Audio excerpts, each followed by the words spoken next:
নমস্কার বন্ধুরা, আমি শ্রাবণী। আমি আবার চলে এসেছি আজকে আপনাদের সামনে স্বামীজির বই থেকে পাঠ করতে। তো আজকে আমি একটা জিনিস আমি বেশ দুদিন যাবৎ বন্ধ ছিল। আগের দিন আমার শাশুড়ি মার অমাবাস্যা ছিল, জানেন সবাই, এখন অমাবাস্যা চলছে। অমাবাস্যাতে যারা বিধবা মানুষ তাদের কিছুটা আর কি নিয়মের মধ্যে থাকতে হয়, জানেন। যেহেতু এবার উনি আগেকার মানুষ এবং এতদিন উনি করে আসছেন, সেই জন্য উনি নিয়মটা পালন করেন। আমি বারবার এর আগেও আমি বলেছি যে নিয়ম কানুনের না আমি কোনো কিছুতে অবহেলা করি না। আমি মনে করি সব কিছুরই নিশ্চয়ই একটা কারণ আছে, সেই কারণেই হয়তো এটা হয়ে আসছে। আমি এর অনেক অধিক কিছু জানি না, কিন্তু আমার শাশুড়ি মা যেটা বলেন আমি সেটা মানবার চেষ্টা করি। আমার মনে হয় কি এটা মানলে তো আমার খারাপ কিছু হবে না, তাহলে আমার মানতে দোষ কোথায়। তো মা যেহেতু অমাবাসী করেন, সেহেতু ওই অমাবাসী কালকে 2:57 পড়েছে, তার আগে মায়ের খাবার কিছু করে রাখতে হয়। ঘিয়ের লুচি টুচি, সুজি, একটু একটু আলু সেদ্ধ করে রাখা। বয়স হয়েছে তো উনি লুচি বেশি খান না, কিন্তু ওই দিতে হয় আর কি, অমাবাসী করলে নাকি সকলকে দিতে হয়, সেই হিসেবে কিছুটা বেশি করে করা। এগুলো নিয়ে কালকেও আমি একটু ব্যস্ত ছিলাম, তার আগের দিনও একটু ব্যস্ত ছিলাম, যার জন্য আমি দুদিন আসতে পারিনি সেভাবে আপনাদের সামনে। তো আজকে আমি একটা জিনিস কিন্তু আমি আমার দুদিনে যেটুকুনি আমি পড়ে জানলাম। এখন না আপনারা খেয়াল করে দেখবেন যে ইউটিউবে না অনেক কিছু আসে, যে মনের যে একটা ব্যাপার, হ্যাঁ, মন থেকে কিছু চাইলে আমরা পাই। মনের যে একটা উচ্চতর একটা অবস্থান আছে, সেটা কিন্তু ওই যে আমরা স্বপ্ন দেখছি এরকম অবস্থানটা নয়। তো আমি কালকে হঠাৎ পড়তে পড়তে স্বামীজির বইতে কিছুটা অংশ পড়ে আমার মনে হলো যে এখানে এটা এভাবে দেয়া আছে। তো আমি বারবারই বলি যে কিছু যদি জানতে হয় তো স্বামীজিকে স্বামীজির বই পাঠ করো, তাহলে না অনেক কিছু জানা যাবে।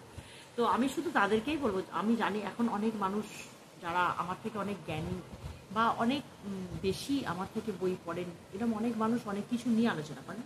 তো আমি সাধারণ আমার যেটুকু ক্ষমতা আমি সেটুকু নিয়ে এলাম। তো মনের এই যে অবস্থান, একটা মনটাকে যে একটা জায়গায় স্থির করা, একটা জায়গায় নিজের ভালো কিছু চিন্তা করা, সেই মনের যে উচ্চতর একটা অবস্থান, সেটা সম্বন্ধে এই যে একটুখানি আমি আজকে পাঠ করব।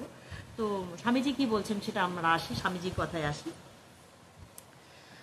তো উনি বলছেন, দেহ বিলুপ্ত হলেও তার মন এইভাবে কাজ করে যায়, তাহলে তাতে আর আশ্চর্যের কি আছে? আমার মতে এটাই হবে অতি প্রাকৃতিকের স্বাভাবিক ব্যাখ্যা, এবং কাল্পনিক ব্যাখ্যার মধ্যে দিয়ে মানুষের মন ক্রমশ আরও উচ্চ থেকে উচ্চতর ধারণা লাভ করবে। অবশ্য কালক্রমে বেশিরভাগ মানুষ বুঝতে পারে যে জাগ্রত অবস্থার দ্বারা এই স্বপ্ন অবস্থাগুলির সত্যতা প্রমাণ করা যাবে না, এবং স্বপ্নাবস্থায় মানুষ নতুন কোনো অস্তিত্ব লাভ করে না, শুধু জাগ্রত অবস্থার স্মৃতিচারণ করে। এই সময় থেকেই অনুসন্ধান শুরু হয়ে গেছে, এবং অনুসন্ধান ছিল অন্তর্মুখী।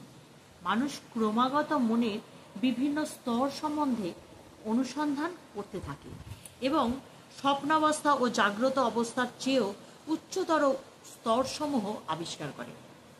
মানুষের এই স্বপ্নাবস্থা করতে গিয়ে মানুষ কিন্তু যখন এই যে অনুসন্ধান শুরু করেছিল, সেই অনুসন্ধান কিন্তু ছিল অন্তর্মুখী। তো পৃথিবীর সব সংগঠিত ধর্মের মনে এই অবস্থানগুলি দেখতে পাওয়া যায়। মনের এই অবস্থাকে পরমানন্দের গভীর আবেগ বা অনুপ্রেরণা বলা হয়। তাহলে স্বামীজি বলছেন যে মনের যে এই অবস্থা, উচ্চতর অবস্থা, এই যে এখানে বলছেন যে স্বপ্নাবস্থা বা জাগ্র অবস্থার চেয়েও উচ্চতর স্তরসমূহ আবিষ্কার করে। পৃথিবীর সব সংগঠিত ধর্মের মনেই এই অবস্থানগুলি দেখতে পাওয়া যায়। মনের এই অবস্থাকে পরমানন্দের গভীর আবেগ বা অনুপ্রেরণা বলা হয়।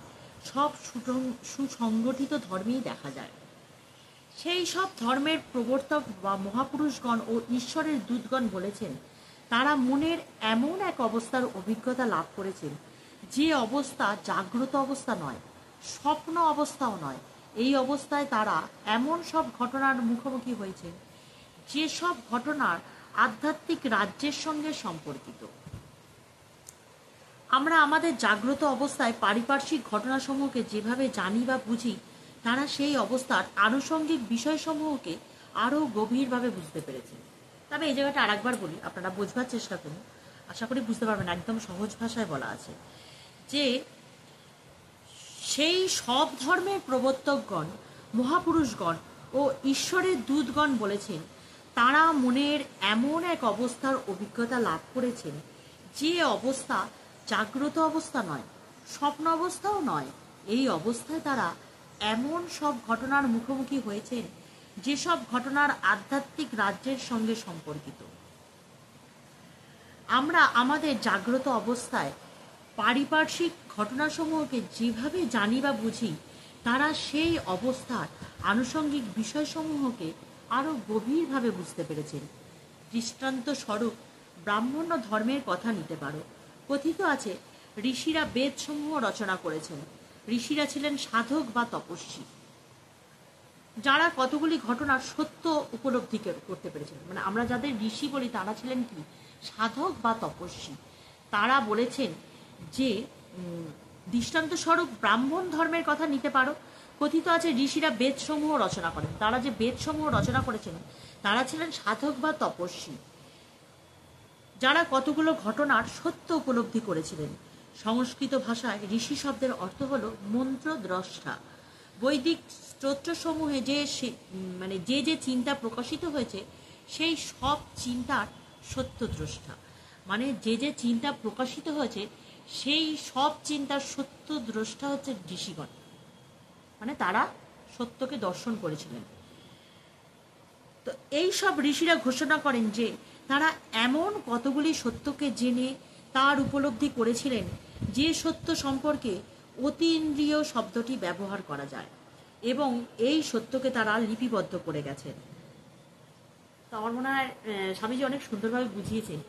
এখানে আমি যেটা বুঝলাম যে মনের যে উচ্চ অবস্থা আছে, যেটাকে আমরা এখন অনেকভাবেই দেখছি যে এই যে ম্যানিফেস্টেশন করা এত কিছু, এটা কিসের দ্বারা সম্ভব? এটা যদি কারোর মনের মধ্যে কোনোভাবে সংশয় হয়ে থাকে তাহলে আমার মনে হয় এইটুকুনি স্বামীজির এইটুকুনি কথাই যথেষ্ট, যে আমাদের মনের একটা উচ্চ অবস্থা আছে, যেটা ঘুমন্ত অবস্থায় আমরা স্বপ্ন দেখি তাও না, বা একবারে জাগ্রত অবস্থায় যে স্বপ্ন দেখি তাও না।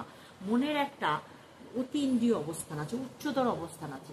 আমাদের মনটাকে যদি আমরা জানি মনের ওপরে আত্মা, আত্মা যে জায়গাটা, সেই জায়গাটায় কিন্তু আমাদের পৌঁছতে পারি না। আমরা মন পর্যন্ত পৌঁছই। সাধারণত আমরা মন পর্যন্ত পৌঁছই। মন আমাদের যা বলে তা আমাদের মস্তিষ্ক সেটাই গ্রহণ করে। কিন্তু আমাদের মনের যে উচ্চ অবস্থা আছে, আমার মনে হয় আমি খানিকটা হলেও বোঝাতে পারলাম। সেই উচ্চ অবস্থায় যদি আমরা মনকে নিয়ে গিয়ে আমরা আমাদের কোনো কিছু ভালোর জন্য যদি প্রার্থনা করি, তো অবশ্যই আমার মনে হয় সেটা সফল হয়। তো আজকে চললাম এ পর্যন্তই। সকলে ভালো থাকবেন, সুস্থ থাকবেন, হাসিতে খুশি থাকবেন। জানি না বৃষ্টির কারণে যদি ডিস্টার্ব হয়, বেশি আওয়াজ হয়, কিছু করার নেই, কারণ পাখাটা আমি একদম কমিয়ে দিই একদম, যাতে আওয়াজটা না হয়। কিন্তু প্রচণ্ড জোরে বাইরে বৃষ্টি হচ্ছে। তো চললাম আজকে এ পর্যন্তই। সকলে ভালো থাকুন, সুস্থ থাকুন, হাসিতে খুশি থাকুন, আনন্দে থাকুন।